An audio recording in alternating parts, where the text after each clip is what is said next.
వైష్ణవి దేవి దర్శనం ఎన్నో జన్మల పుణ్యం ఉంటే తప్ప వైష్ణవి దేవి దర్శనం దొరకదని అంటారు.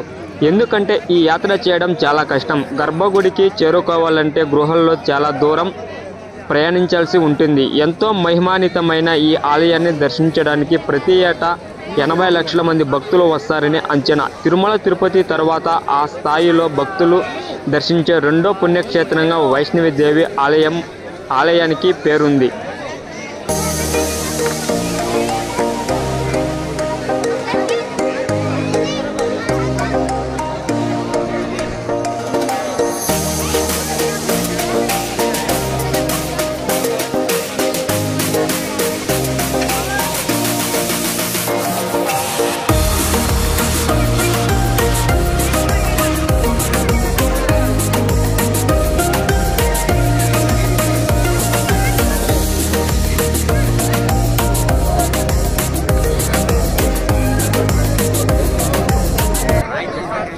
ఫ్రెండ్స్, మనము ఢిల్లీలో ట్రైన్ ఎక్కేసి జమ్మూ తావి రైల్వే స్టేషన్ చేరుకుంటే మనకి లొకేషన్ అయితే ఇలా ఉంటది. ఇక్కడ ఇంకా ఆపోజిట్ లో మనకి క్యాబ్స్ బస్సులు అవైలబుల్ లో ఉంటాయి కాట్రాకి. ఇప్పుడు మనము యాత్రి సినిమా అయితే తీసుకుందాం. ఫ్రెండ్స్, మనము జమ్మూకి రాగానే మన నెట్వర్క్ అయితే వర్క్ కాదు. ఇక్కడ మనము జమ్మూ సిమ్ అయితే తీసుకోవాల్సి ఉంటది. ఓకే, ఇక్కడ మన సిమ్ అయితే తీసుకుందాం. ఇప్పుడు ఇక్కడ మనకి సిమ్ తీసుకొని అటు సైడ్ చూడండి, రైల్వే స్టేషన్ లొకేషన్ అన్నమాట. ఆ రైల్వే స్టేషన్ లొకేషన్ కి ఆపోజిట్ లోనే మనకి క్యాబ్స్ బస్సులు అవైలబుల్ లో ఉంటాయి. మనం ఇక్కడ బస్సు మాట్లాడుకొని, లేదంటే మీరు ట్రైన్ లో వెళ్ళాలనుకున్న ట్రైన్ లో కూడా వెళ్ళవచ్చు. కాట్రా అయితే చేరుకోవాల్సి ఉంటుంది గాయస్. ఓకే, మనము కాట్రా రైల్వే స్టేషన్ లోకి రాగానే మనకి లొకేషన్ అయితే ఇలా ఉంటుంది. మనకి అక్కడ కనిపిస్తుంది కదా, అక్కడి ఇంకా మనము రైల్వే స్టేషన్ లోకి అయితే వస్తానే మనకి రైట్ సైడ్ లో కౌంటర్ అయితే ఉంటది. మనం ఆ కౌంటర్ దగ్గర మనము పాస్ అయితే తీసుకోవాల్సి ఉంటది. ఓకే, నేనైతే పాస్ అయితే తీసుకుంటున్నాను. ఇక్కడ ఇప్పుడు మనము రైల్వే స్టేషన్ లో యాత్రి పాస్ తీసుకొని బయట రాగానే మనకి లొకేషన్ ఇలా ఉంటది. ఈ లొకేషన్ మనము లెఫ్ట్ లో మనము కొద్దిగా ముందరికి వెళ్ళామంటే మనకి ఒక కౌంటర్ కనిపిస్తుంది కదా, ఆ కౌంటర్ దగ్గరకు పోయేసి మనము ఒక క్యాబ్ మాట్లాడుకొని కౌంటర్ నెంబర్ 2కి అయితే వెళ్ళాలి. ఇక్కడ ప్రైజెస్ ఎలా ఉన్నాయో చూద్దాము. మనము 7 సీటర్ వెహికల్ ఒకటి మాట్లాడుకుంటే మనకి 260 రూపీస్ మనకి ఛార్జ్ చేస్తారు. చూడండి, కౌంటర్ నెంబర్ 2కి.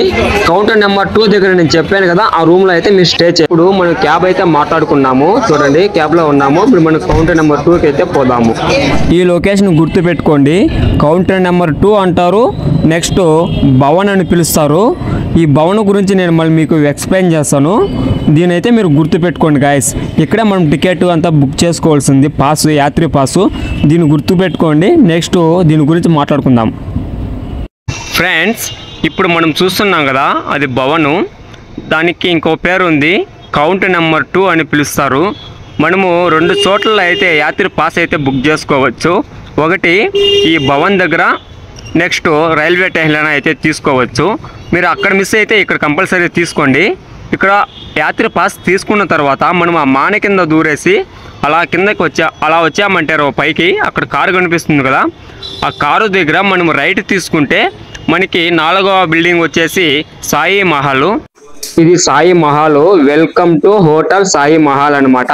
మనకి లొకేషన్ అయితే ఇలా ఉంది. చాలా బాగున్నాయి రూమ్స్ అన్ని, చాలా చాలా బాగున్నాయి. చూడండి, మనకి లోగాకు పోతేనే లొకేషన్ అయితే ఇలా ఉంటది. చాలా మంచిగా అయితే ఉందబ్బా. రూములు కానీ టాయిలెట్స్ కానీ చాలా బాగున్నాయి.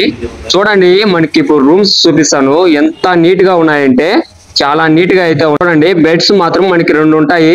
ఒక్క దాని మీద 2 పడుకోవచ్చు, లేదా మనం అడ్జస్ట్ చేసుకునేట్టుగా ఉంటే 3 కూడా పడుకోవచ్చు. అలాగే మన టాయిలెట్స్ కూడా చాలా క్లీనింగ్ గా అయితే ఉంటాయి.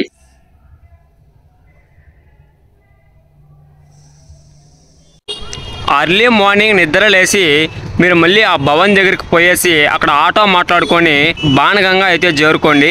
ఆ బాణగంగా ఇంకా మన ట్రెక్కింగ్ అయితే మొదలవుతుంది గాయస్. ఇప్పుడు మనము బాణగంగా అయితే బయలుదేరాము. మన కొండ దగ్గరికి రాగానే మనకి పొగ మంచు ఇలా అయితే ఉంది. చాలా అద్భుతంగా అయితే ఉంది. చూడండి, అదే అండి బాణగంగా. అదే మనం అక్కడికి పోయి చెక్అవుట్ చేసుకొని మనం లోగాకి అయితే వెళ్ళాలి. మనం చెకింగ్ చేసుకున్న తర్వాత అలా ముందుకు పోగానే మనకి 2 దారులు వస్తాయి. లెఫ్ట్ లో ఏమైనా మీరు పోయి ఎగ్జిట్ అయినారంటే మీ పాస్ మళ్ళీ తీసుకుంటారు. మేము అలా పాస్ ఇచ్చేసి ఎగ్జిట్ అయిపోయిన దానికి మళ్ళీ మేము రెండో పాస్ అయితే తీసుకోవడం అయితే జరిగింది. మీరు ఆ తప్పు అయితే చేయకండి. మేము మళ్ళీ పాస్ తీసుకొని రెండోసారి మళ్ళీ మేము యాత్ర అయితే స్టార్ట్ చేస్తున్నాం గాయస్. చూడండి ఇక్కడ మనం ఇలా లోగాకి రాగానే మనకి ఇక్కడ గుర్రాలు కనిపిస్తాయి కదా. ఈ గుర్రాల్లో మనము గుర్రాల మీద పోవాలనుకుంటే అయితే గుర్రం అయితే తీసుకోవచ్చు. వాళ్ళు 5,000 అడుగుతారు. మనము 3,500 అయితే మాట్లాడుకోవాలి పోను రాను. ఇంకొకటి నలుగురు మోస్తారు, దాన్ని డోలీ అంటారు. దానికి 5,000 రూపాయలు ఛార్జ్ చేస్తారు. ఓకే, మీరు దాంట్లో పోవాలనుకుంటే దాంట్లో పోవచ్చు. ట్రెక్కింగ్ చేయాలని వాళ్ళు. మనము ట్రెక్కింగ్ స్టార్ట్ చేయగానే మనకి వర్షం అయితే వస్తుంది గైస్. చూడండి మనకి వర్షం పడుతుంది. ఇది మనకి 100 రూపీస్ ఇస్తే మనకి ఇలాంటిది ఒకటి ఇస్తారు, ట్రైన్ కోట్ అనేసి. దీన్ని తీసుకొని మనము బ్యాగ్ వేసుకొని బ్యాగ్ మీద దీన్ని వేసుకున్నామంటే మనకి కంఫర్టబుల్ గా అయితే ఉంటది. చూడండి మనకి వర్షం అయితే పడుతుంది.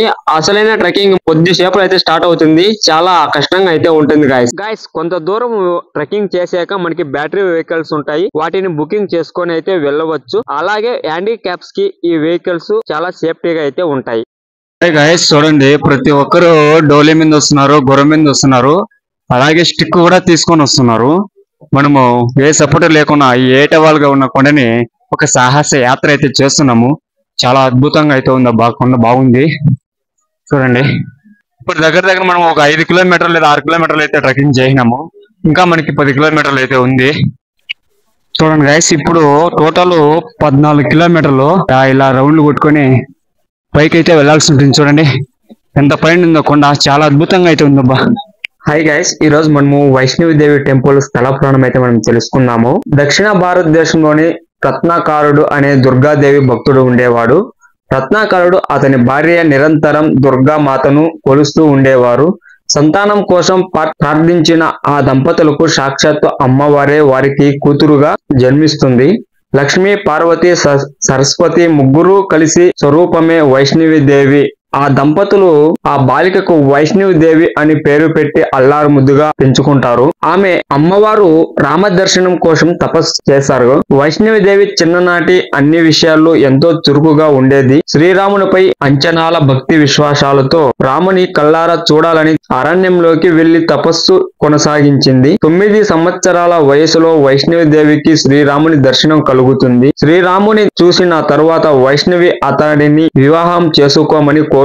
అప్పుడు శ్రీరామచంద్రుడు తాను ఏకప్రత్ని వతుడని ఈ జన్మకు సాధ్యం కాదని చెప్తాడు. అయినా కొన్ని సంవత్సరాల తరువాత తాను ఇక్కడికి వచ్చినప్పుడు తనను గుర్తుపడితే తప్పకుండా వివాహం చేసుకుంటానని శ్రీరాముడు వైష్ణవి దేవికి చెప్పి వెళ్లిపోతాడు. త్రికుట పర్వతానికి చేరుకున్న వైష్ణవి దేవి త్రికుట పర్వతం చేరుకొని వైష్ణవి దేవిగా తపస్సు చేయసాగింది. ఆ ప్రాంతంలో ఉన్న వారికి ధర్మం, సత్య మార్గంలో నడవలసిన ఆవశ్యకత గురించి బోధించి సాగింది. ఆనాటికి వైష్ణవి దేవి ప్రతిభ, తపస్సు, శక్తి ఆ ప్రాంతంలో వ్యాపించగా అది చూసి ఆ ప్రాంతంలో ఉన్న గోరఖ్నాథ్ అనే బాబా సహించలేకపోయాడు. ఎలాగైనా వైష్ణవి దేవిని అక్కడ లేకుండా చేయాలని అనుకొని తన శిష్యుడైన భైరవనాథును ఆజ్ఞాపిస్తాడు. భైరవనాథుని ఆగడాలు. భైరవనాథ్ వైష్ణవి దేవి గురించి తెలుసుకోవడానికి వచ్చి అతి త్వరలో ఆమె సామాన్యురాలు కాదని మహా తపస్వి అని గ్రహించాడు. ఒకరోజు అరణ్యంలో ఒంటరిగా తపస్సు చేసుకుంటున్న వైష్ణవి దేవి ముందు భైరవనాథ్ నిలబడి తనను వివాహం చేసుకోవాలని ఒత్తిడి చేస్తాడు. అందుకు వ్యతిరేకించిన వైష్ణవి దేవి తపస్సుకు ఆటంకాలు కలిగించాడు. ఇంకా అప్పటి నుంచి వైష్ణవి దేవి త్రికుట పర్వతములోని ఒక గృహలో తపస్సు చేసుకోవడానికి నిశ్చయించుకుంది. హనుమంతుని ప్రార్థించి భైరవనాథ్ తన తపస్సుకు ఆటంకం కలిగించకుండా గృహ బయట రక్షణగా ఉండమని 9 నెలల పాటు వైష్ణవి దేవి గృహలో తపస్సు చేసిన కాలంలో ఎన్నోసార్లు భైరవనాథ్ ఆమె తపస్సుకు భంగం కలిగించాలని ప్రయత్నించగా హనుమంతుడు భైరవనాథ్కు అడ్డుకున్నాడు. వారిద్దరి మధ్య 9 నెలల యుద్ధం జరిగింది. భైరవనాథుని అహంకారం. చివరకు వైష్ణవి దేవి తపస్సు పూర్తి చేసుకుని గృహ బయటకు వచ్చి భైరవనాథ్కు హనుమంతుడికి జరుగుతున్న యుద్ధాన్ని చూసి కాళికామాత రూపముతో భైరవనాథ్ శిరస్సును ఖండించింది. ఆ దెబ్బకు భైరవనాథ్ శిరస్సు దూరంగా వెళ్లి పడింది. అప్పుడు భైరవనాథ్ అమ్మవారికి ఈ మొండి శరీరంతో బ్రతకలేనని మోక్షాన్ని ఇమ్మని వేడుకుంటాడు. అప్పుడు అమ్మవారు ఎంతో దయతో భైరవనాథ్ శిరస్సు పడిన చోట ఆలయం ఏర్పడుతుందని, వైష్ణవి దేవి యాత్రకు వచ్చిన వారు భైరవనాథ్ దర్శనం చేసుకోకపోతే ఈ యాత్ర వల్ల ఫలితం ఉండదని, ఆ యాత్రకు సంపూర్ణం అవుతుందని అమ్మవారు తెలియజేశారు. ఇప్పుడు భైరవనాథుని ప్రస్తావన అయిపోయింది.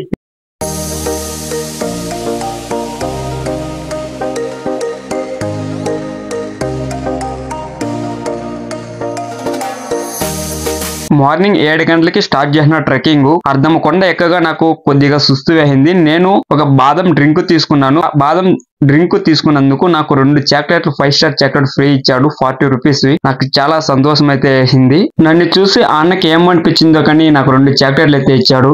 నాకైతే చాలా సంతోషం వేసింది. ఒక లైక్ వేసుకోండి గైస్. అలాగే కామెంట్ చేయండి జై మాతాజీ అని. శ్రీరామచంద్రుని ఆగమనం అంటే శ్రీరామచంద్రుడు ఇప్పుడు వైష్ణవి దేవి దగ్గరికి వస్తాడు. ఏ రూపంలో వస్తాడో మనం చూద్దాం. ఇచ్చిన మాట ప్రకారం త్రేతాయుగం చివరిలో శ్రీరాముడు ఓ వృద్ధుని రూపంలో త్రికుట పర్వతానికి వెళ్తాడు. వైష్ణవి దేవి వృద్ధుని రూపంలో ఉన్న శ్రీరాముని గుర్తించలేకపోయింది. అప్పుడు శ్రీరాముడు ఈ జన్మకు ఇంకా నీకు నాకు వివాహం కుదరదు. కలియుగంలో అధర్మం పెరిగినప్పుడు ధర్మ స్థాపనకు నేను కలికి అవతారం స్వీకరిస్తాను. అప్పుడు నిన్ను వివాహం చేసుకుంటానని చెప్తాడు.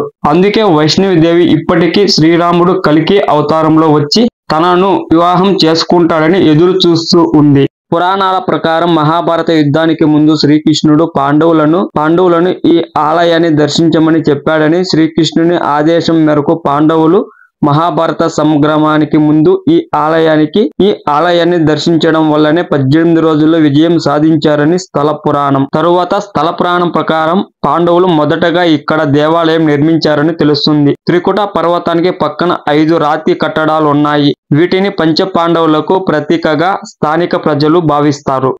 మనము ట్రెక్కింగ్ చేసి అమ్మవారి టెంపుల్ దగ్గరికి వెళ్ళేసరికి మనకి లొకేషన్ అయితే ఇలా ఉంటది.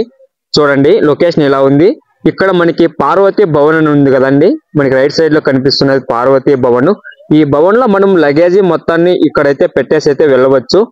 ఈ పార్వతీ భవన్ లో మన దగ్గర ఉన్న బ్యాగ్స్ లగేజీ మొత్తం ఒక లాకర్ లో పెట్టేసి ఆ లాకర్ కీ అయితే మనకి ఇస్తారు. ఆ కీని తీసుకొని మనము దర్శనానికి పోయి తర్వాత వచ్చి మనమైతే లగేజ్ అయితే తీసుకోవచ్చు గైస్. ఇక్కడ లగేజీ పెట్టేసి కొద్దిగా మనం ముందరికి వెళ్ళగానే మనకి అక్కడ రెడ్ మార్క్ ఒకటి కనిపిస్తుంది కదా, అక్కడ మనకి పూజా సామాగ్రి ఇస్తారు. 100 రూపీస్ ఇస్తే ఆ పూజా సామాగ్రి తీసుకొని ఇంకొద్దిగా ముందరికి వెళ్ళామంటే ఇలా ఇంకా మనము కొద్ది దూరం పోగానే మనకి ఇక్కడ రూపే అయితే ఉంటది. చూడండి ఇప్పుడు మనకి రూపే అయితే కనిపిస్తుంది. ఈ రూపే బ్యాక్ సైడే మనకి అమ్మవారి టెంపుల్. బ్యాక్ సైడ్ మనకు కనిపిస్తున్నది అమ్మవారి టెంపుల్. అమ్మవారిని దర్శించుకొని వచ్చిన తర్వాత ఈ రూపేలో అయితే మనము భైరవ కోనకి అయితే వెళ్ళవచ్చు. లేదా మనం ట్రెక్కింగ్ చేయాలనుకుంటే ట్రెక్కింగ్ అయితే చేయవచ్చు. గుర్రం మీద వెళ్ళాలనుకున్నా గుర్రం మీద కూడా అయితే వెళ్ళవచ్చు గైస్. చూడండి అమ్మవారి టెంపుల్ ఎంత అద్భుతంగా అయితే కనిపిస్తుంది అంటే అంత అద్భుతంగా అయితే కనిపిస్తుంది. మనకి కొండకి అతుక్కొని ఉన్నట్లయితే కనిపిస్తుంది. అక్కడ మనము ఒక క్యూలో అయితే పోయి అమ్మవారిని దర్శించుకోవాల్సి ఉంటుంది గైస్. రూప్ వే కానీ ఇంకా మనం కొద్దిగా ముందుకు రాగానే మనము అమ్మవారి దర్శనానికి అయితే మనం లెఫ్ట్ వెళ్ళాలి. మనకి భైరవ టెంపుల్ కి అయితే మనం రైట్ కి అయితే వెళ్ళాల్సి ఉంటుంది గైస్. ఇప్పుడు మనము అమ్మవారిని అయితే దర్శించుకుందాం. చూడండి మొత్తం మనం కేవ్స్ లో అయితే పోవాలి, గృహాల్లో అయితే పోవాలి. నీళ్లు కారుతూ ఉంటాయి, చాలా కోల్డ్ గా అయితే ఉంటుంది, చాలా అద్భుతంగా అయితే ఉంటుంది. చూడండి 3 విగ్రహాలు ఉంటాయి పక్క పక్కనే. ఒకటి సరస్వతి దేవి, 2 మహంకాళి, 3 లక్ష్మీదేవి అవతారాలుగా ఇక్కడ చెప్పబడింది. చాలా అద్భుతంగా అయితే ఉంటుంది. చూడండి గైస్.